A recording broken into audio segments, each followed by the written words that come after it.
Bonjour à tous, j'espère que vous allez bien et je vous souhaite la bienvenue sur ma chaîne YouTube. Alors aujourd'hui, je vais vous parler d'un jeu qui est auto-édité, qui s'appelle Le Mystérieux Labyrinthe. Donc c'est un très beau jeu, au concept absolument unique et très original. Vous allez le voir par la suite puisque je vais vous en parler un peu plus longuement et je vais vous montrer bien entendu les cartes. Donc j'ai beaucoup de chance puisque je suis un des premiers à avoir le jeu entre les mains, tout simplement puisque je l'ai récupéré directement sur Paris, là où vit la créatrice. Donc ce jeu vient tout juste de sortir. La créatrice est en train de procéder aux envois actuellement. Donc les personnes qui l'ont commandé sont en train de recevoir leur copie au fur et à mesure là. Ce jeu, donc, il a été à la base il a été lancé via un site de financement participatif, donc ce qui a permis de lancer l'impression des exemplaires. C'est une édition limitée, il me semble qu'il y a 1000 copies.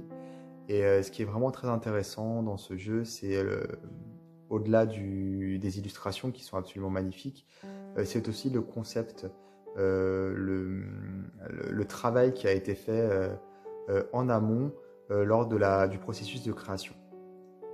Alors, on a un petit pochon pour protéger les cartes. Et les cartes, les voici. Elles sont vraiment très très belles. Alors, elles sont divisées en plusieurs catégories que je vais vous montrer au fur et à mesure que je vais vous montrer les cartes. Il faut savoir que normalement, il est vendu avec un petit livret, sauf que moi, quand je l'ai récupéré, la créatrice n'avait pas le livret, il n'était pas disponible, donc comme je l'ai eu un petit peu en avance, c'était pas prévu. J'ai reçu le PDF pour pouvoir justement regarder, sachant que quand on l'achète sur Etsy et qu'on se fait livrer, on reçoit le petit livret également. Donc moi, je me suis imprimé le petit livret pour pouvoir travailler le jeu. Donc c'est un livret qui est très intéressant. Dans le livret, on parle du livre qui s'appelle Le Mystérieux Labyrinthe, la Genèse. Je pense que c'est un livre qui n'est pas encore disponible. Pour être honnête, j'ai pas trop regardé, mais je crois qu'il n'est pas encore dispo puisque le jeu vient seulement d'être imprimé là. Mais bon, ça doit être un livre qui va sortir prochainement et qui proposera beaucoup plus qui donnera beaucoup plus d'informations quant à l'utilisation de ce jeu. Donc en fait, ce qui est vraiment très intéressant avec ce jeu, c'est que c'est un tarot, c'est un oracle divinatoire. On peut s'en servir pour faire de la divination, du développement personnel également, mais il est vraiment quand même branché, connecté divination pure. Mais ce qui est bien aussi, c'est que il y a une sorte de quête avec ce jeu, c'est-à-dire qu'on peut faire une quête spirituelle, un peu comme un jeu de piste, pour pouvoir finalement découvrir beaucoup plus que son propre avenir, mais plutôt trouver des messages qui sont cachés à travers les cartes. Donc c'est une quête spirituelle avec donc des petits détails à droite à gauche. Et la créatrice va, au fur et à mesure du temps, dévoiler sur les réseaux sociaux notamment, puisqu'il y a un groupe sur Facebook qui donne des pistes. Elle a un compte sur Instagram également. Bon voilà, en gros, il y a pas mal de sites qui existent où elle donne des pistes. Donc si on suit l'actualité du jeu, on va pouvoir repérer des choses sur les cartes grâce à la créatrice, ce qui va nous permettre de faire un travail plus approfondi. Il y a également des soirées qui sont prévues, alors déjà à Paris, peut-être ailleurs, pour le moment tout n'a pas été dévoilé. En tout cas, c'est un concept et une création qui est vraiment très riche, très originale. Et je pense que c'est presque révolutionnaire, j'ai envie de dire, puisque c'est quelque chose moi j'avais jamais vu, et donc ça apporte encore plus de richesse à l'utilisation du jeu, et surtout ça permet en fait de travailler plus en profondeur et en plus de manière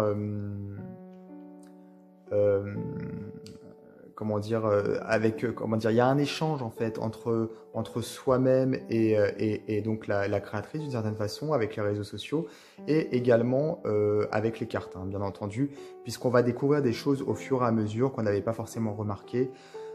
Et voilà, donc tout ça je vais vous le montrer au fur et à mesure des cartes, puisqu'on a déjà des petites choses qu'on peut remarquer dès la première vision, en fait.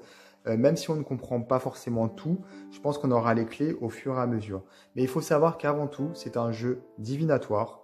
Donc on peut faire absolument abstraction de tout ce que je viens de dire et se contenter de l'utiliser comme jeu divinatoire. C'est aussi une possibilité. Voilà. Donc les cartes, elles sont divisées en plusieurs catégories. On a tout d'abord la catégorie des guides.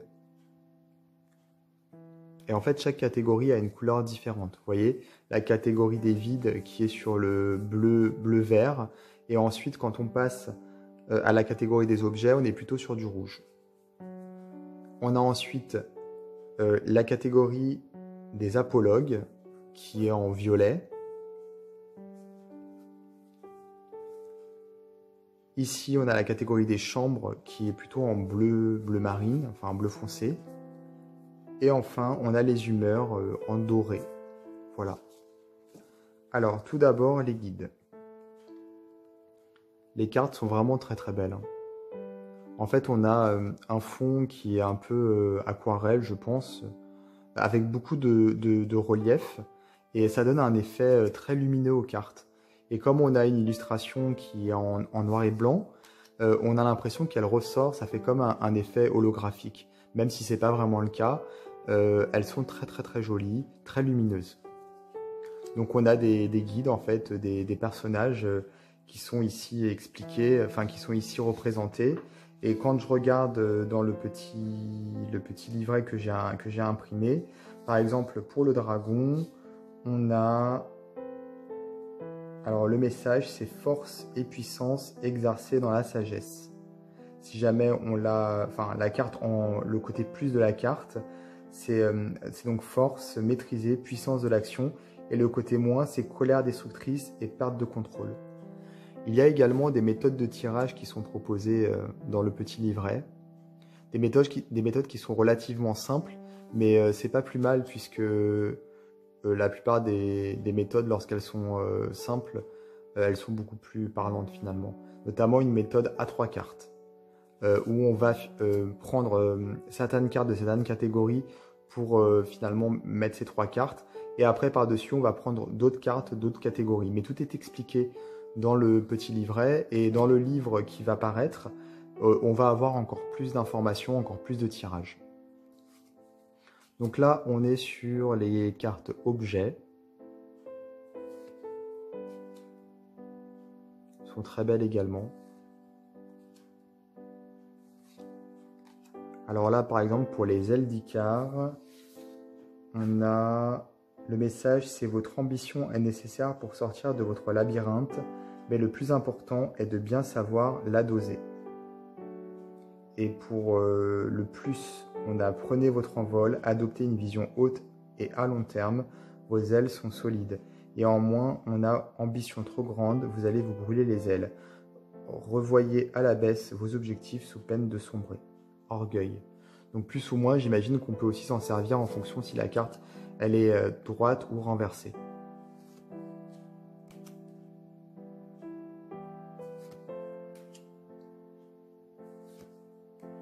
Pour la bougie, par exemple, on a en message « La lumière de la bougie rompt l'obscurité dans laquelle vous vous trouviez. Vous allez voir clair de nouveau. Cette lumière est fragile et précieuse, mais présente. En plus, une lueur d'espoir, le bout du tunnel, la fin des problèmes, et en moins, éphémérité, saisir l'opportunité rapidement sous peine de ne plus la voir se représenter. »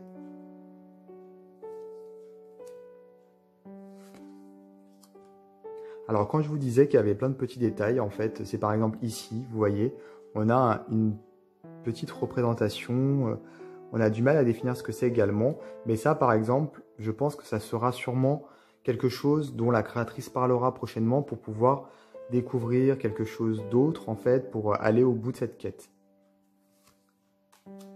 Ici aussi, vous voyez, on a un autre petit élément. On a l'impression que c'est une silhouette, mais je ne suis pas vraiment sûr. Alors ici, on est sur la catégorie des apologues, donc les symboles. Ils sont très très beaux également.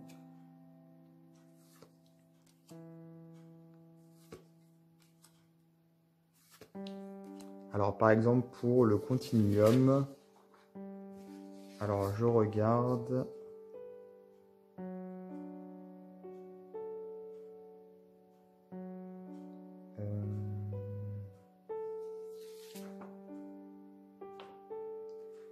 Le continuum espace-temps vous informe que sur un lieu précis et dans un temps donné, des événements vont se produire en cascade, bons ou mauvais.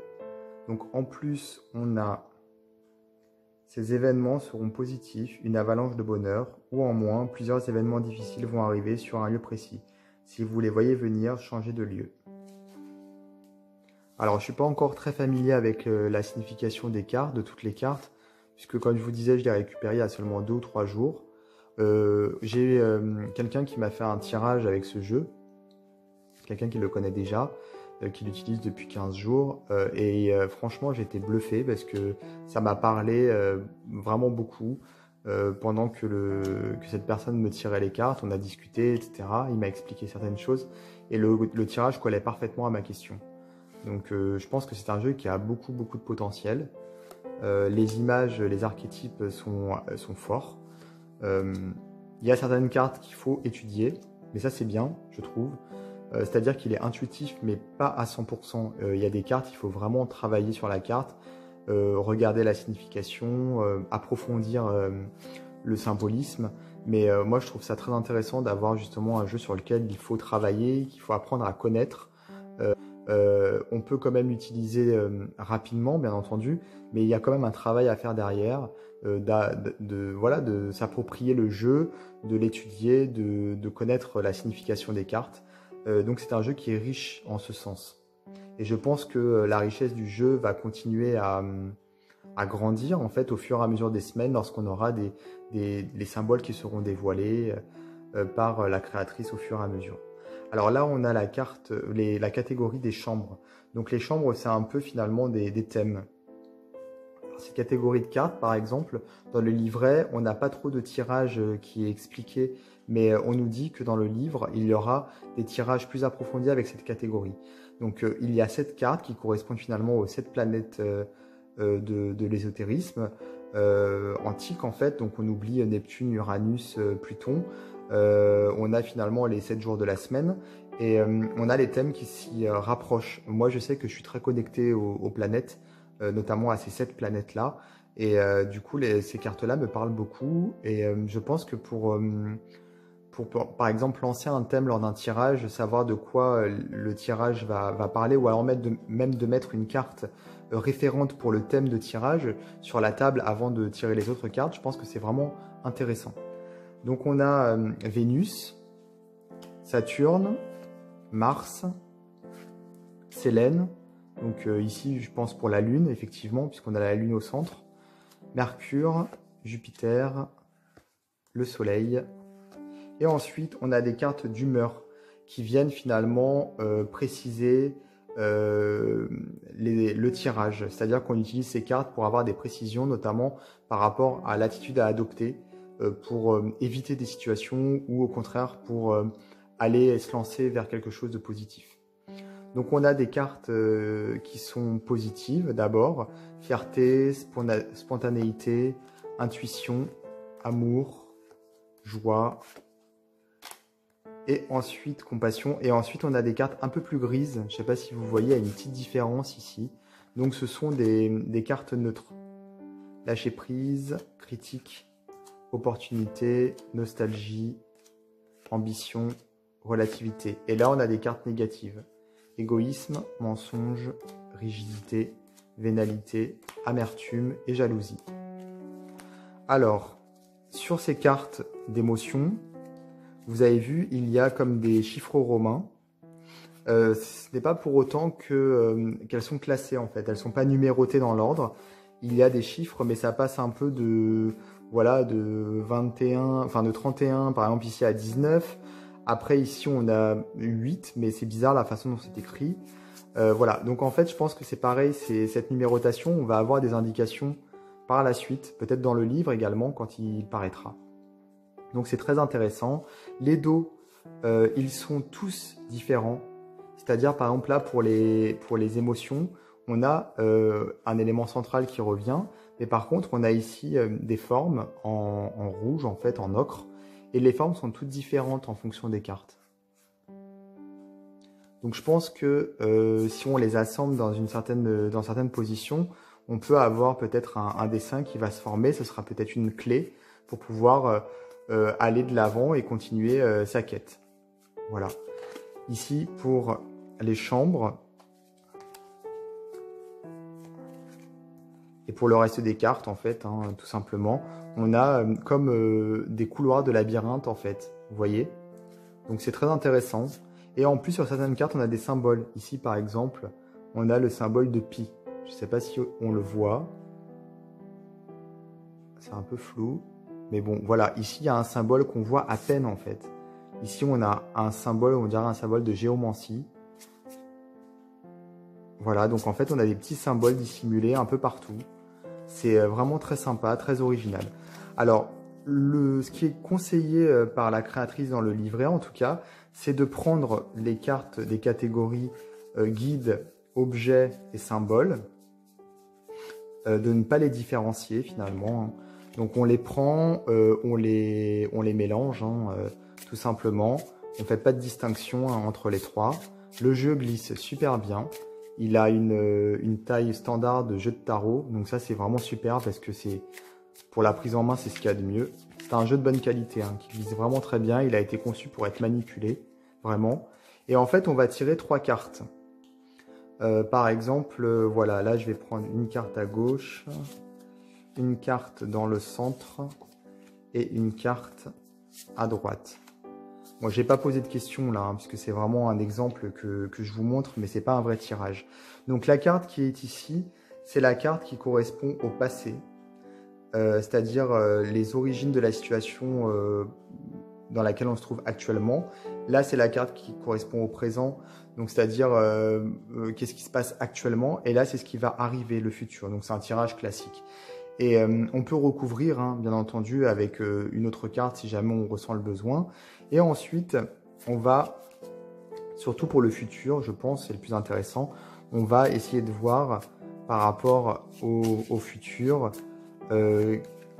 comment faire soit pour éviter la situation. Si par exemple la carte du futur elle est négative, on va voir quelle attitude adopter pour ne pas aller vers ça. Ou alors si jamais elle est positive, au contraire ce qu'on doit faire pour aller vers la carte, pour que ça se réalise finalement.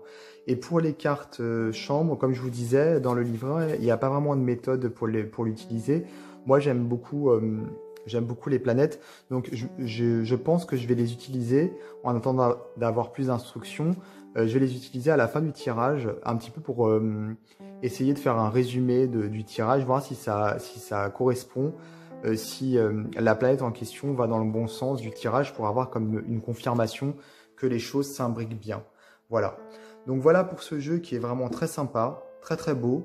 Voilà, il est très original, comme je le disais. C'est un concept même révolutionnaire et très ambitieux. Moi, je le conseille vivement puisque les cartes sont en plus magnifiques. La créatrice est très sympa. Donc moi je vais vous mettre dans les détails de la vidéo, dans le descriptif, le lien vers la boutique Etsy si vous voulez vous procurer ce jeu. N'hésitez pas à aller regarder. Je vais également en profiter, je pense, pour vous mettre aussi la page Facebook, le groupe Facebook, le profil Instagram du jeu, puisqu'il y aura des choses qui seront dévoilées au fur et à mesure. Les événements seront, puisqu'il y a des soirées qui sont prévues, donc il y aura donc les événements qui seront annoncés. Et ça vous permettra aussi de vous familiariser un petit peu avec l'univers qui a été créé autour de ce jeu. Voilà. N'hésitez pas également à vous abonner à ma chaîne YouTube si ce n'est pas déjà fait et à activer les notifications pour être prévenu des prochaines vidéos que je mettrai en ligne. Voilà, je vous dis à très bientôt.